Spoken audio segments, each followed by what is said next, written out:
Hello, everyone. I'm John Edwards, aka Regular White, and this is I'm just I Big can't even George. I'm a regular person. Beef beef Rose, beef aka roast, Pete Rose. The the big larger red version. machine, You dig it. the bigger red machine. George, I tell you what, tonight it's good to be back. It's good to be talking sports. We had a bit of a we were on another podcast last week. We with the Airhead Chief podcast with Mhm. Chris and Mar, and good time talking about the Kansas City Chiefs. And next week, George, is the NFL draft. And what are you thinking, man? I mean, we know who's going number one. I mean, I don't know what the guy's name is, but the guy he did a joke about how Fernando Mendoza is like the perfect guy to go to the Raiders. He's like, I know like 5 Fernando Mendozas, and they're all Raider fans. I'm like, it was a great joke, but he's definitely going to the Raiders. But after that, it's just a crapshoot. So, George, you got any, who do you think's going number 2? If you had to pick, who's going to the New York Jets? Well, the player who has the most unfortunate draft stock at this particular point probably is Arvell Reese. Arvell Reese, yeah. I feel like, he has I feel like Arvell Reese is one of those talents that you just can't buy. It's just like one of those people that you just kind of have to take your shot, and whatever you get from him, you get from him at this particular point. Yeah. He's a really good player. I watched him play sideline to sideline last year, and it's just like it's miles and above anybody else who plays the position. So Arvell Reese has to go. And then they need linebackers, anybody who plays, in that area very, very badly. Well, they had a good badly, because they had some linebackers last year, but it's just like no one to that level. They had a couple of really good. I mean, they signed some good free agents. I mean, the Jets aren't terrible. I think Mel Kiper has David Bailey going to the Jets. Arvell Reese going to the Arizona Cardinals. That's interesting. I mean, I'm not opposed to either or. I mean, to be people honest, are really high on Bailey. Bailey seems to be he really seems to be picking up steam. He's getting a lot of shine these days. And I think the one thing about his name that keeps kind of popping up is that in Chiefs locker rooms, you would kind of hear the names, Caleb Downs or Ruben Bain, not really David Bailey a lot, because of course I don't think we are that high to where we would get a player like Bailey. But the only thing is, I'm not necessarily seeing a lot of people saying that we can't go get a David Bailey. It's just simply how the draft actually falls and if we decide to trade up or not. And so that's the thing for the Chiefs. But I think the draft itself is going to be one to watch. I think every round is literally from 1 through probably 32. People are going to be watching to see exactly what their teams do, because there's so many teams who aren't in that first round. So it's like you kind of have to watch it to see if anybody actually decides to trade back in. So it's going to be a real nice draft. I got a gut feeling. I think the Cowboys. I work at the place I work. There's a guy there. He's a big Cowboy fan, and I think they're going to move up. I think they're the team that if I had to pick a team that's going to move up, because they want to get one of those defensive guys like Sonny Styles, or they want to get one of those dudes. And I don't know, man. I still don't know where the Chiefs are going to fall. I still think if everything plays right, I think if Ruben Bain's on the board, I think they're going to take him. I think that, you think about Ruben Bain playing in Spagnuolo's defense, just his ability to play all over the line, and just his natural talent, I think would be like I think it'd be a perfect fit, to be honest with you. But I'm excited for the draft. The draft's always interesting because like so many people are wrong. Like everything I say, it's like going to be completely wrong. I just jinx somebody. Somebody's just going to end up with some pick. But like no, it's exciting to see, especially because the Chiefs aren't drafting 31st. All they're drafted into place you can get some players. So yeah, but it is a good crop of guys, especially on defense. If you're in the top 10 and you want to get some defensive players, there's a few dudes there for sure. I think the one thing about this is we definitely don't know exactly what we're gonna be, and when I say we, of course I'm talking about the Chiefs, because of course there's so many areas of opportunity for us to kind of go ahead and just say, all right, we can sell out on this player. Like there's so many players that you can kind of go in a direction with, and just kind of hang your hat on. Like I brought to you, instead of going after Bain or Bailey, why don't we go out and get into Akeem Mesidor later in the draft? If you don't necessarily see him actually, us actually getting any of those players, I'm okay with that because, of course, like I say, we do have that second first-round pick, but also in that first-round pick, that 9 pick, we definitely need to kind of take somebody that's going to be a little bit more on the side of who's going to be there for the future, or who's going to fill in some good spots, like who's going to be able to take up the most space.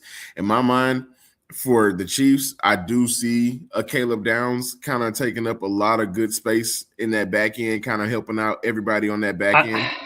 But at the same time, I don't know if he gets there. That's the thing. I don't know if he gets there. Yeah, exactly I don't think he gets there. I think he gets scooped up. Yeah, it's not a bad thing to see or think about him getting, picked up in that first round. I mean, if you look at the teams that are ahead of us, you got the Saints, you got the Commanders, you got the Browns, you got the Giants, you got the Titans. All of these players can use a Caleb Downs at any point in time. So it's not like you're going to see a huge crop of teams, making a quick decision. I feel like this is one of those drafts where you're going to watch that whole ticker go down to the last second, because it's just like anybody could be the best pick, anybody could be the worst pick, anybody could be the one that doesn't fit.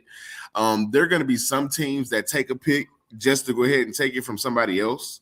I feel like somebody in this top 10 that everybody has drafted out so well is going to drop. And there's always somebody. Somebody's going to drop. But the thing is, who and why? Because at the end of the day, I don't see very many of the top 10 players dropping. I mean, I feel like the propaganda has started to come out about some players, and it's just like, even at this particular point, you can't sink their draft stock. Like Ruben Bain's incident 2 years ago coming up in the media doesn't do anything but let everybody know that, hey, it happened. And it's like, you kind of have to look at it as like the situation, it happened. There's still a lot of teams who will be willing to take a player who's gotten a little bit of trouble back in the day, but not even a whole lot.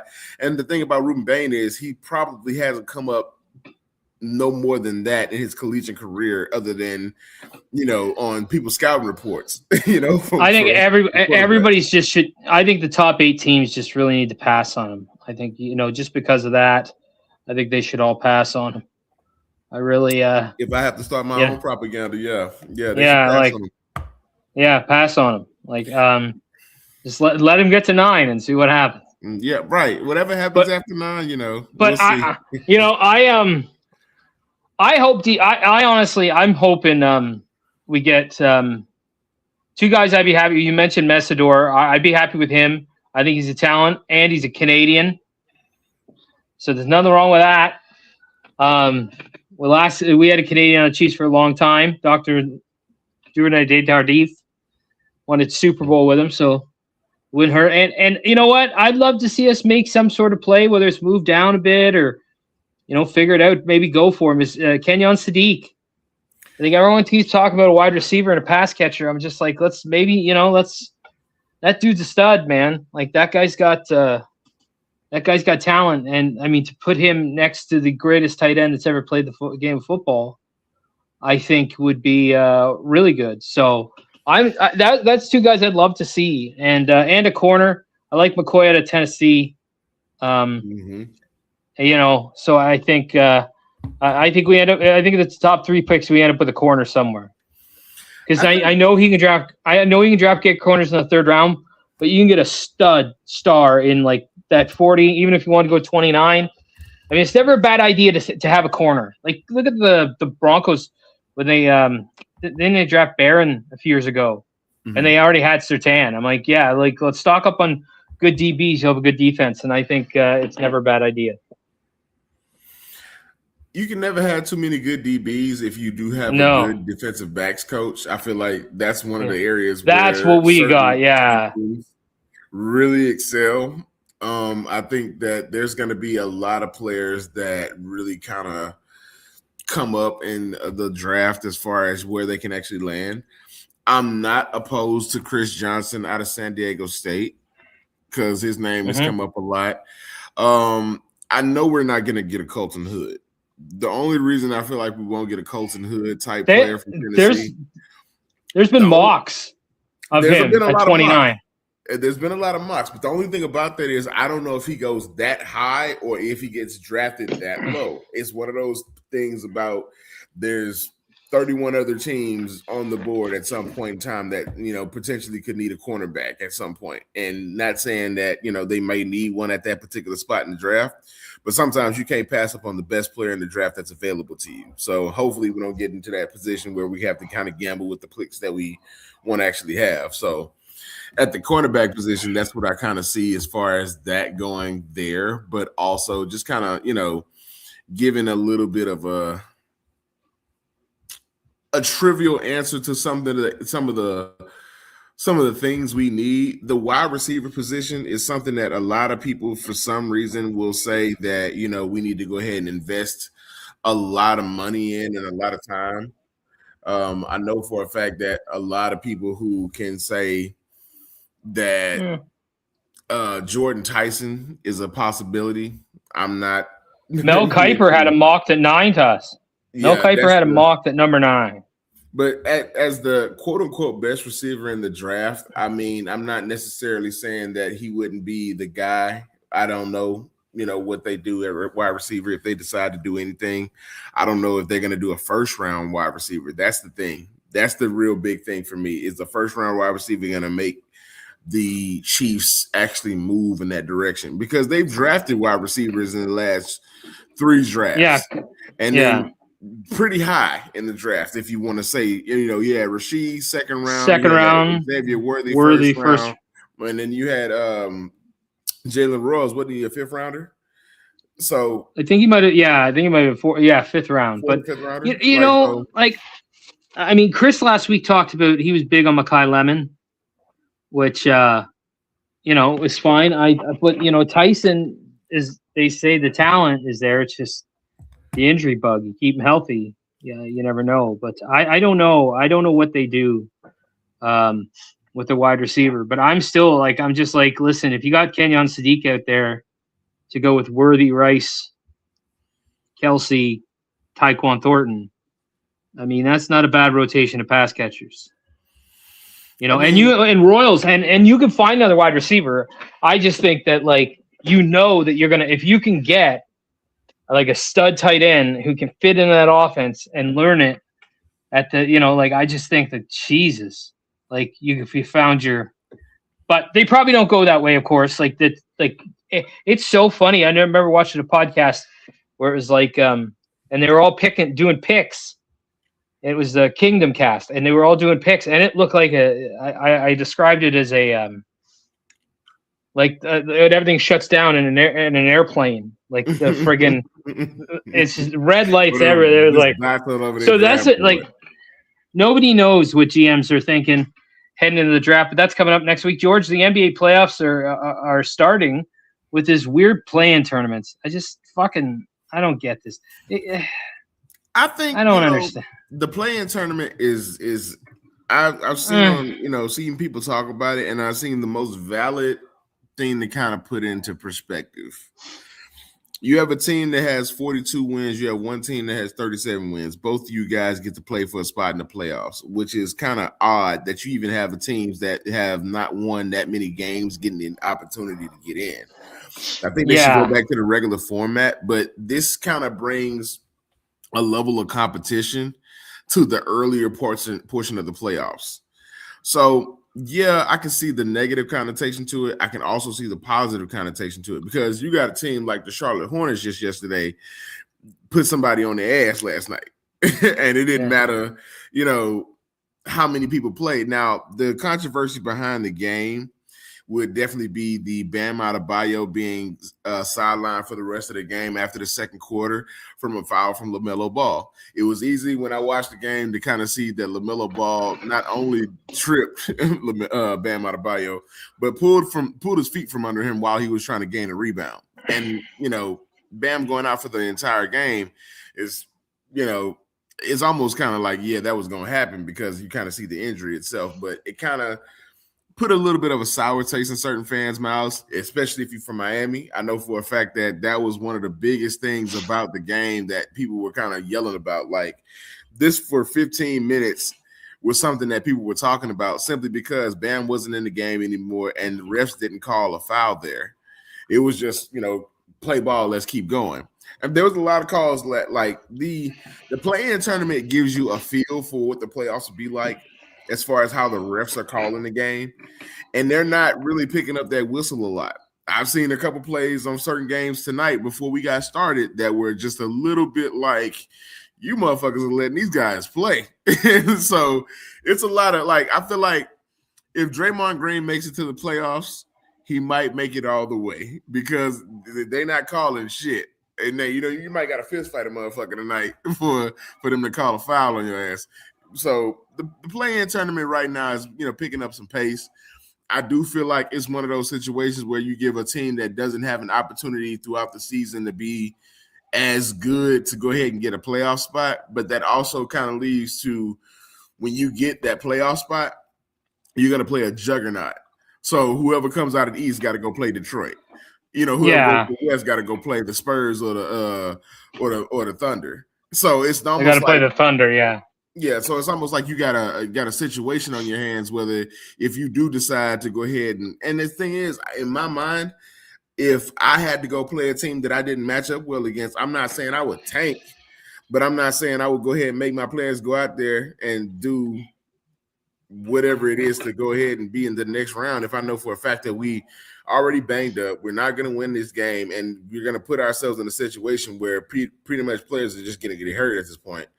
I'm not saying I would tank, but that gives you another decision to make if you don't really know that you're going to win that play-in tournament or that next set of games. So it kind of leaves these weird decisions to be made by coaches down the line. So the play-in tournament, like I say, it does give an opportunity to a lesser fortunate team.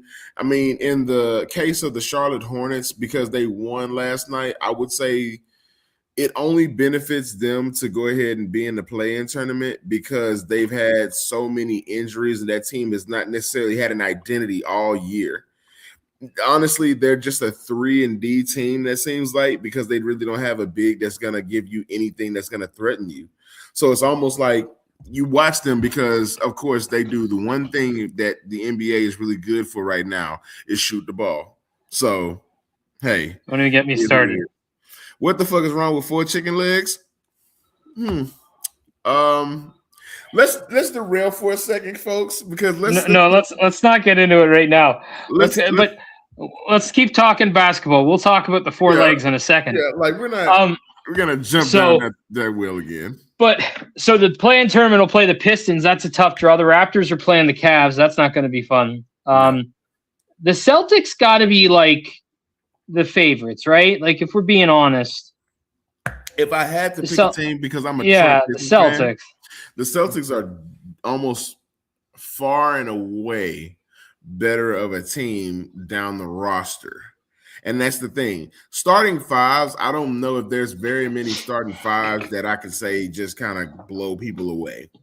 A lot of times nowadays, it's the people's benches that kind of make up a lot of what the roster looks like.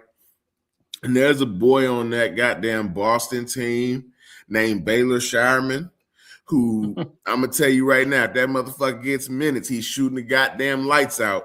So hear me when I say Baylor Shireman over 3.5 every night. If you see him out there, just go ahead and take him because that boy can shoot. Like the other night, he put up his career high, which was like 27 to 30 points. And I'm just thinking to myself, the Celtics are good for stashing players like that on their bench. They have a lot of good key players on like their bench beat out the starting 5 of the Magic the other night. Let that sink in. It was not it was a close game because, of course, you didn't see no Jason Tatum, no Jaylen Brown. You might have seen Derek White for like 5 minutes in the first. It was just something like that. It really wasn't a team that you could recognize if you didn't know the roster up and down. So the Celtics are the far and away favorites, in my opinion, in the East. In that West, it kind of gets a little funky because that's where you got 3 teams who I feel like if you slip up, they'll beat you. Well, 4 really. And I'll list them the way that they're ranked. I'll say number 1, you definitely have the number 1 ranked team. You definitely have the Oklahoma City Thunder. Then you would have the Spurs at 2. I would say Denver at 3 and Minnesota at 4. Those 4 teams, I feel like they kind of lock it up a little bit different. Now, of course, you will have the opportunity to potentially see the Warriors or the Clippers in there in that mix somewhere. Phoenix still has an opportunity, I think, from last night because, of course, they lost. So it's, the NBA is really heating up right now. I love the playoffs. I love playoff basketball. Hopefully we have an upset. I love a good upset. I want to see a team take out a number 1 team. And I know that's probably not going to happen this year because the teams that are set at number 1 are pretty solidly stacked. So we're going to see how it works out. But this is kind of how the playoffs are kind of set right now. So let's see how it all kind of plays out. All right, George, from the Larry O'Brien Trophy to the hardest trophy in sports to win, the Stanley Cup playoffs are getting started. And my beloved Leafs aren't in it. Well, let me ask you a question. Listen, did you have any hope this year? All we have is hope. That's all we have. Like this, you have nothing else but hope. We're like the Obama campaign from 2008. Just hope. That's the campaign. That's all we got. Because, listen, they need a new general manager. They got some good players. We may have a first-round pick. It all depends how the ping pong balls drop. But we haven't won anything since '67, so I doubt we're going to win a goddamn draft lottery. But if we're in the top 5, we keep our pick, which would be fine with me. But the Leafs aren't in it, but there are a lot of good teams in it. The favorite, for me, the favorite's Colorado. They have 2 of the best players in the world on their roster, and Nathan McKinnon, Cale Makar. And to me, they are the favorites. They are the ones who have who I believe. But that Western Conference, the Dallas Stars, George, Dallas. Great uniforms, good club, really, really good team. They got a tough draw against Minnesota. But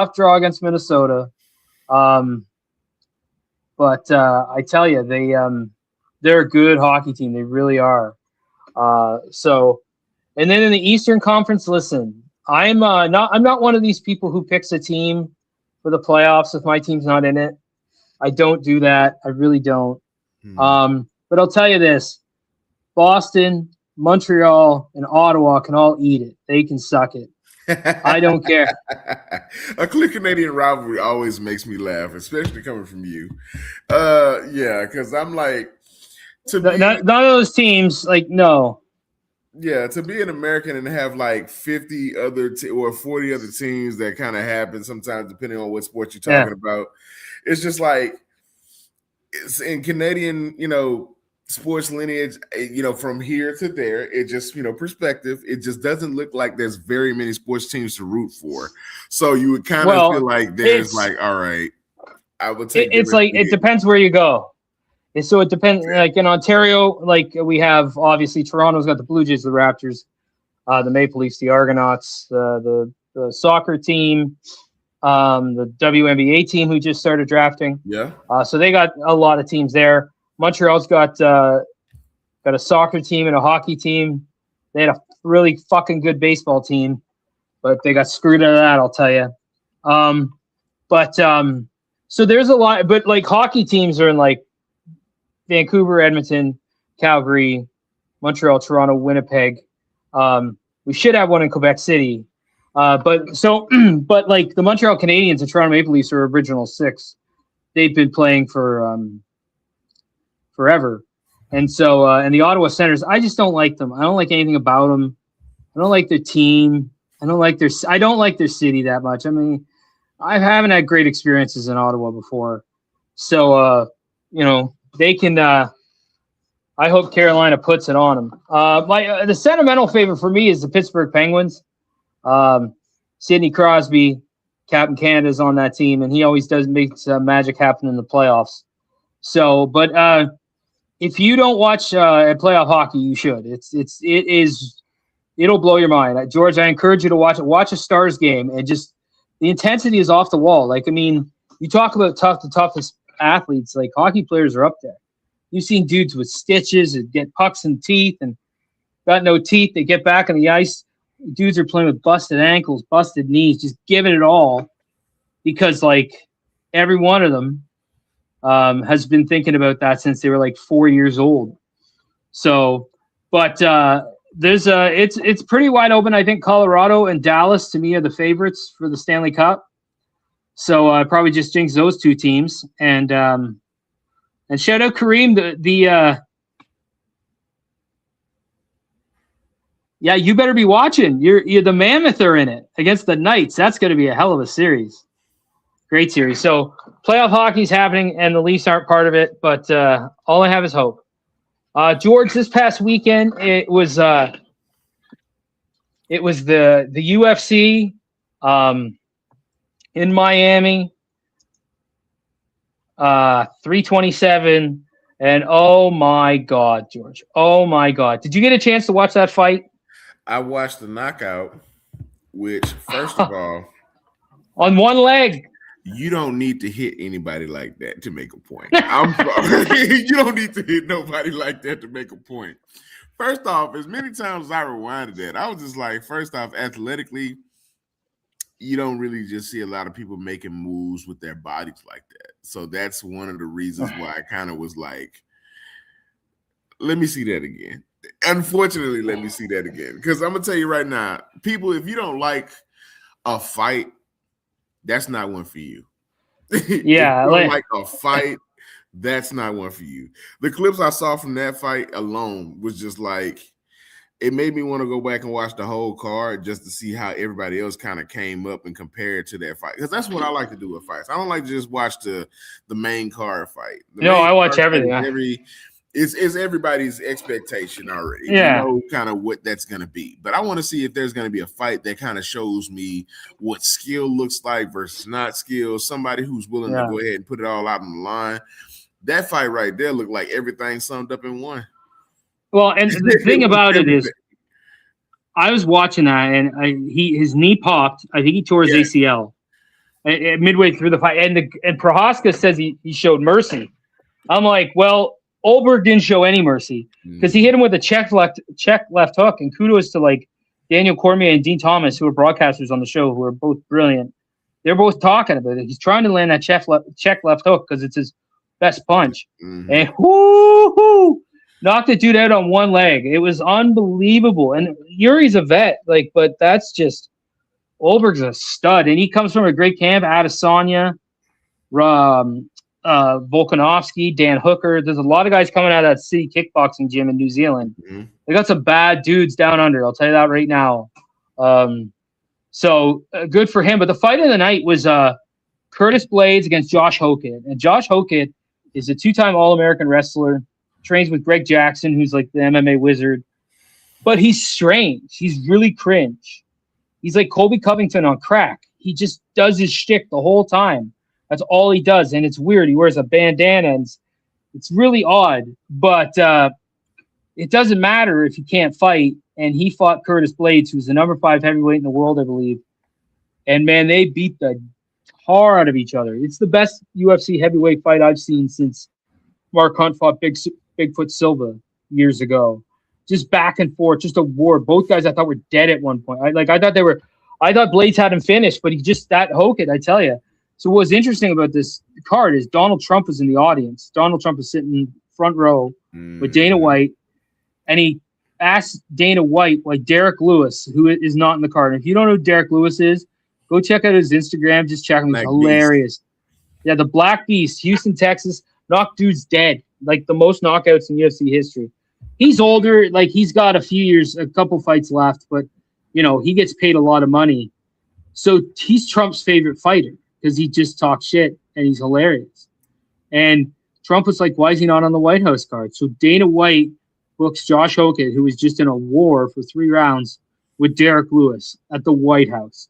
Like, are you kidding me? This is insanity, man. Like, that's, but like, I'll tell you this right now. Josh Hokett, yeah, that's why he said, he's like, why are you not in the fight? Why are you not fighting? Politics. That's hilarious. That's so Derek. But I tell you what, Hokett's a tough guy, and he's an All-American wrestler, so he'll probably take Derek Lewis down. But if he tries to stand with him and he gets hit by Lewis like he did by Blades, like it's over. Like he's dead because Derek Lewis knocks people out. Like Curtis Blades, a perfect example. There's a knockout. You can watch it on any social media. He dove in for a takedown. Lewis hit him with an uppercut, flattened. He was knocked out. Then hit him with 2 more sledgehammer shots. Then was like, that's Herb Dean's fault. Blame the referee. It was like, so UFC was amazing. Unbelievable fight. It's hilarious. So the Hokett fight, Blades fight came after a light heavyweight fight between Johnny Walker and Dominic Reyes, which Joe Rogan was like, this fight sucks. On the broadcast. He was like, that's another word for this fight sucks. But, unbelievable. So yeah, UFC was great. George, not a great transition, but I do want to say today is Jackie Robinson Day in Major League Baseball, where they celebrate Jackie Robinson. Everywhere is 42. The Blue Jays did it tonight, and Brandon Valenzuela, the Blue Jays catcher, has had a sick chest protector, like a Jackie Robinson chest protector. Yeah, it wasn't as exciting, like you need a lot of Johnny Walker to make that fight exciting, I'll tell you that. But so shout out Jackie Robinson today. I know that Bob Kendrick has a piece on ESPN.com. Bob Kendrick is the head of the Negro League Baseball Museum in Kansas City, which I've been to. If you've never been to it, you need to go. It's a wonderful place, especially if you're a baseball fan like I am. And it's a great spot. And if you get Bob to do the tour, oh, it's unbelievable. Bob just does a great job. So Jackie Robinson Day today in baseball. But George, we're moving on to talk about a topic that you came up. We thought of.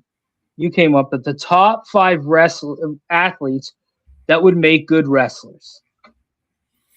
Some dudes like they're huge. Some dudes like they're fast. Some people like to scuffle. And it's like the guy, and just from my perspective, I got to look at the guys not only who could do it athletically, but it's the dudes who can do it like verbally. Like who's got the charisma, who's got the ability to talk and do that thing, but also do a little bumping in the ring there. So, George, you got a name? Let's hit it off. Who you got? Well, I'm not going to be one of those guys to kind of give you somebody who just kind of doesn't embody somebody who you can see in the ring.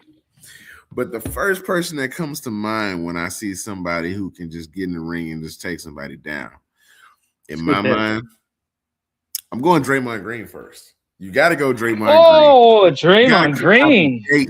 Wow. I'm going to go with a motherfucker who's going to put you in a sleeper hold and take you out. Think about it. Draymond Green putting you in a sleeper. It's not like you haven't seen it already. It's not ex-Rudy Gobert. Yeah. Like, Draymond is perfect for this role. Like he's 6'10", 6'9". He's big. Pounds. He's a pretty big dude. So, he can hold his own, And he can talk. And he can talk. And he can talk. And he can definitely talk. He's going to make a lot of money away from the ring. He's 6'6", 230. Yeah, 6'6", 230. Big enough to go ahead and be able to kind of fly around. I'm pretty sure he can throw a nice punch or two. Seen him do that a couple times. Dropped a couple legs on somebody. So, I'm going to go on Draymond Green first. So, all right. Of course, you got to throw somebody in this hole to go ahead. And okay. I got it. My pick's going to be Conor McGregor. Fair. Because, there's one thing I know about pro wrestling is that if you can talk, you can make money. And nobody in the sports world talks like Conor McGregor. Nobody. There's nobody in the world of sports who like he just. I mean, he was a good fighter too when he was at his peak. But in terms of talking and being just a money guy, I definitely put Conor McGregor. I definitely think he would be there. And he's smaller. He could do some different things, but talking money wise, that's definitely one. That might be on the list. So, possibly. But Conor McGregor. What do you got, George? This is going to be an odd pick because this wrestler would lack very many mic skills, but not physical ability.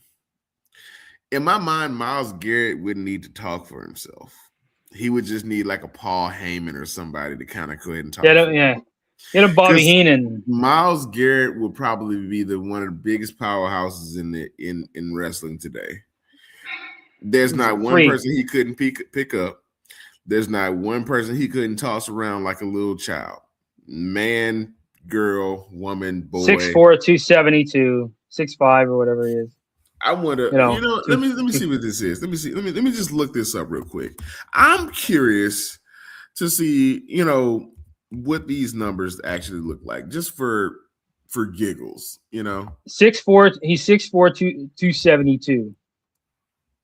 Myles Garrett. Like, whew. He can do 33 reps of 225. There's casual videos of him benching 415. So I just want you to understand, in benching weight, there's a dead spot where most people who bench press weight kind of stop at. That's almost around the normal average human male cannot bench over 225 pounds consistently, or even for once or twice for that matter.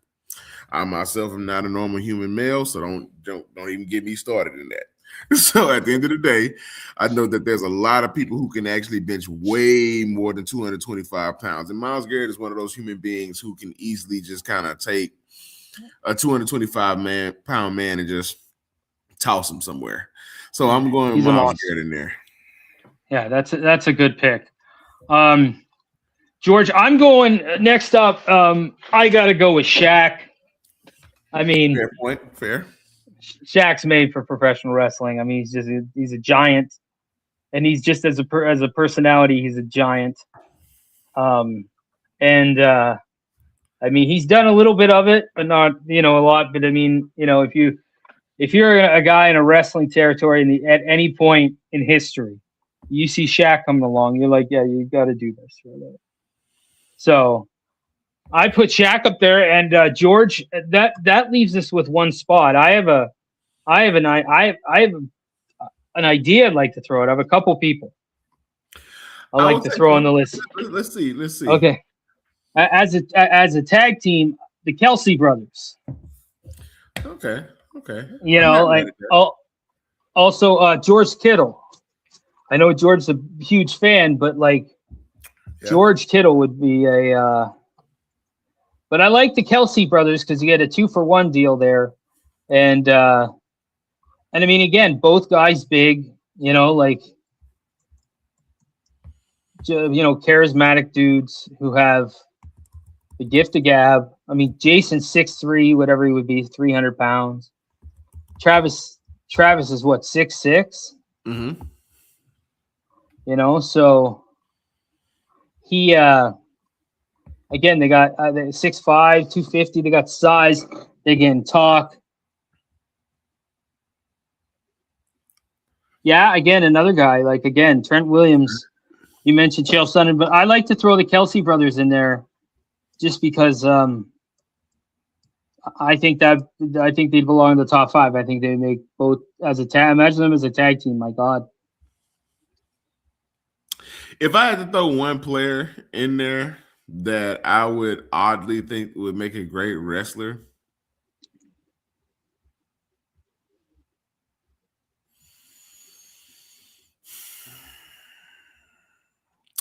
consistency is key.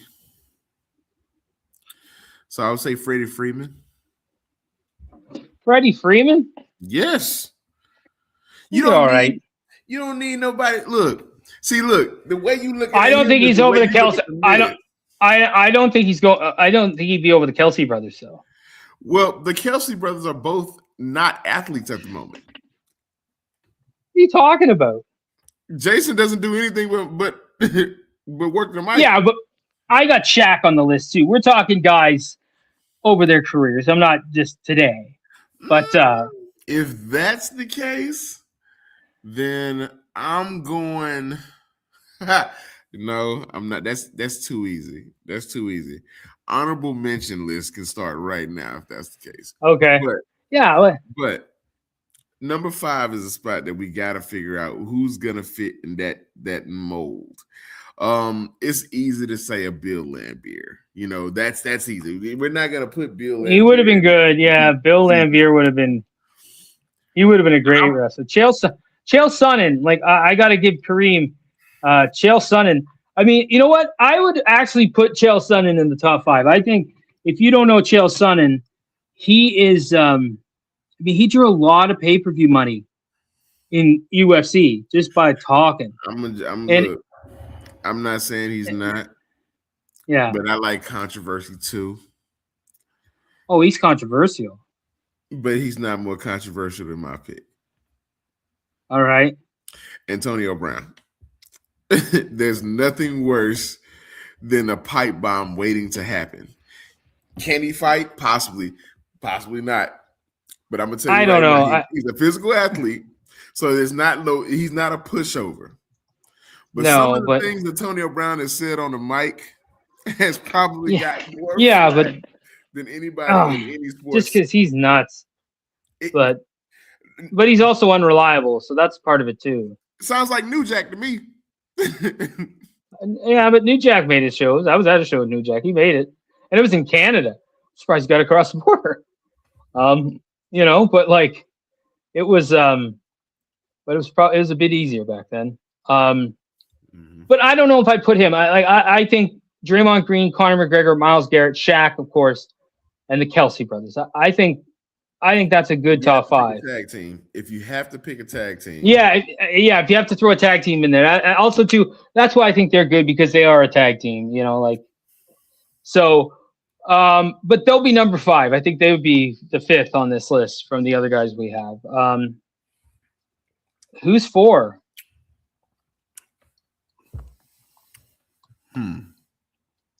I think Myles Garrett. Myles Garrett would definitely be 4 because he has no mic skill. Yeah. That leaves us with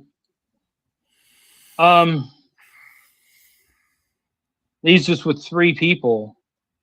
And what are we looking at here? I mean, honestly, for me, I think Shaq would be 1. Just because when you look at the physical size of a pro wrestler and just the overwhelming, like just the charisma, I think he has the best combination. Like Draymond's probably a better athlete, of course. I mean, Prime Shaq was a ridiculous athlete, but like wrestling's a bit different. Like I think he'd be. It kind of depends to me because I feel like Draymond's a better talker. I don't think so. I think Shaq is. Hell if we're going on, if we're being honest, I mean, let's be honest. The best athlete to be a pro wrestler would be Conor McGregor, because yes, yeah, he's the number. I think he'd be number 1 because he is a pro wrestler for all intents and purposes. But he doesn't talk. Like like he but like he has the same. It's the same kind of mindset. It's like talk him into the building, talk him on pay-per-view, and then instead of the match, he actually fights. But I think his mic skills are far and away better than anyone.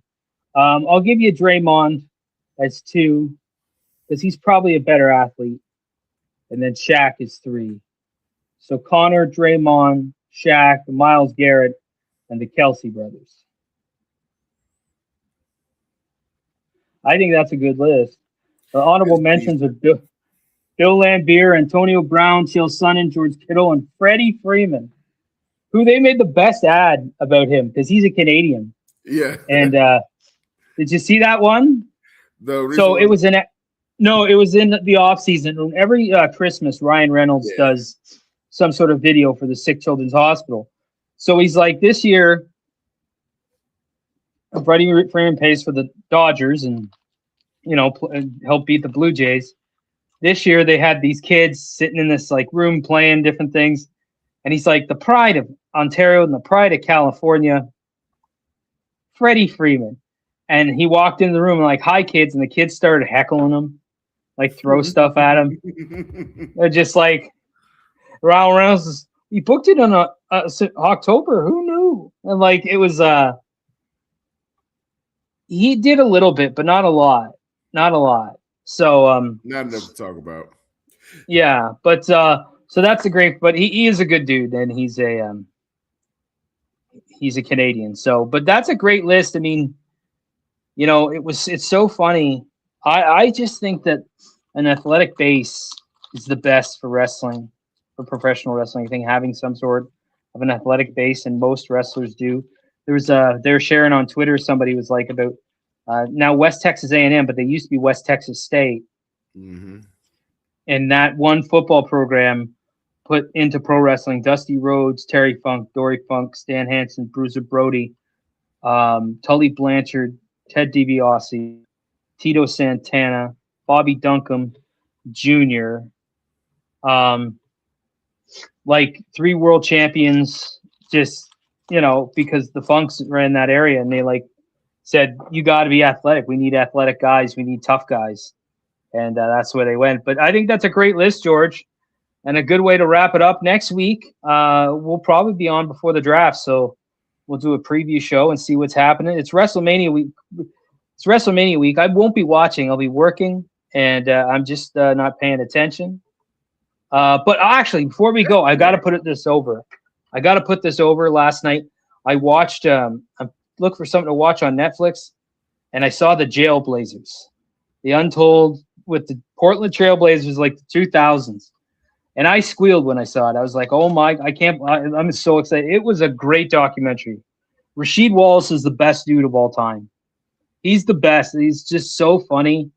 It just doesn't care at all. Like, I just love it. But like, just on how that team was put together, and they got all these people with all the, some of them had checkered past, and Bonzi Wells, exactly. And he didn't even do anything wrong. He just said, we don't give it. He didn't do anything wrong. He didn't do anything illegal. He just said, I don't give a shit about the fans. That's all he said. So, but it was an interesting, it was a good documentary. It was, and they had some talent. They really did. They pushed the Lakers to the limit that one time. But if you're looking for something to watch, sports wise, that one. And also, I don't know if I think it's in the U.S. We mentioned them before, the Montreal Expos. There's a Who Killed the Montreal Expos documentary on Netflix. I've watched it. It's fantastic too. So, George, those are 2 things that people should check out. But great show tonight. Yeah, absolutely. Love the fact that we get into the NBA playoffs. The NHL playoffs are going on right now. If you're interested, you got a couple games going on right now. And also, the Dallas Stars did win tonight. So, yeah, we'll take that. They got to play Minnesota. Minnesota's really good. They got a tough draw. But both teams are real good, and I think Dallas really has they're one of the favorites to me. So good luck to them. I'm not throwing my support behind them because I don't want to jinx them. I'm not doing that. I'm only hoping to throw the jinx behind the 3 teams. So as I said, but we'll get it. Anyway, thanks for joining us. We really appreciate it, and have a good one. Peace.